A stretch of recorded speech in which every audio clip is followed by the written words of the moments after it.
Malaysia সফরে থাকা বাংলাদেশের নোবেল শান্তি পুরস্কার জয়ী অর্থনীতিবিদ প্রধান উপদেষ্টা ডক্টর মোহাম্মদ ইউনূসকে শান্তির দূত আখ্যা দিয়েছেন মালয়েশিয়ার প্রধানমন্ত্রী আনোয়ার ইব্রাহিম। তিনি বলেছেন, বাংলাদেশের সামাজিক অর্থনৈতিক উন্নয়ন ও স্থিতিশীলতা বজায় রাখতে এবং শান্তি প্রতিষ্ঠায় ডক্টর ইউনূসের অবদান বিশ্বে অনুকরণীয়। আজ কুয়ালালামপুরে প্রধানমন্ত্রীর দপ্তরে দুই নেতার মধ্যে এক সৌজন্য সাক্ষাৎ হয়। বৈঠক শেষে যৌথ সংবাদ সম্মেলনে আনোয়ার ইব্রাহিম বলেন, বাংলাদেশের দারিদ্রতা হ্রাস, নারীর ক্ষমতায়ন এবং অর্থনৈতিক অন্তর্ভুক্তিমূলক উন্নয়নের মাধ্যমে ডক্টর ইউনূস কেবল দেশের মানুষকে নয়, সমগ্র বিশ্বের জন্য শান্তি ও স্থিতিশীলতার উদাহরণ সৃষ্টি করেছেন।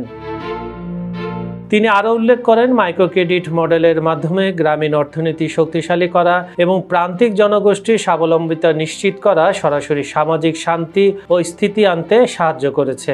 শান্তি কেবল যুদ্ধের অনুপস্থিতি নয়, বরং সমতা ও ন্যায়ের প্রতিষ্ঠা। ডক্টর ইউনূস সেই পথেই কাজ করছেন বলে জানান মালয়েশিয়ান প্রধানমন্ত্রী। বৈঠকে আঞ্চলিক শান্তি, জলবায়ু পরিবর্তন মোকাবিলা এবং দারিদ্র্য বিমোচনে সহযোগিতা বাড়ানোর বিষয়ে আলোচনা হয়। আনোয়ার ইব্রাহিম জানান, মালয়েশিয়া ও বাংলাদেশ মিলে দক্ষিণ এশিয়া, দক্ষিণ পূর্ব এশিয়ার দেশগুলোর মধ্যে শান্তি ও উন্নয়নের নতুন উদ্যোগ গ্রহণে আগ্রহী। ডক্টর ইউনূস বৈঠক শেষে সাংবাদিকদের বলেন, শান্তি প্রতিষ্ঠার জন্য অর্থনৈতিক বৈষম্য কমানো, সুযোগের সমান বন্টন এবং টেকসই উন্নয়ন অপরিহার্য। তিনি বিশ্বাস করেন, বাংলাদেশ এই পথে এগিয়ে যেতে সক্ষম।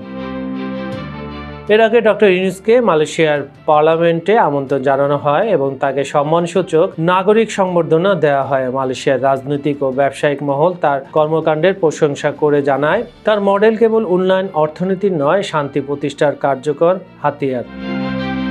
এই সফরের মাধ্যমে বাংলাদেশ ও মালয়েশিয়া দ্বিপাক্ষিক সম্পর্ক আরও সুদৃঢ় হবে বলে দুই পক্ষই আশাবাদ ব্যক্ত করেছে।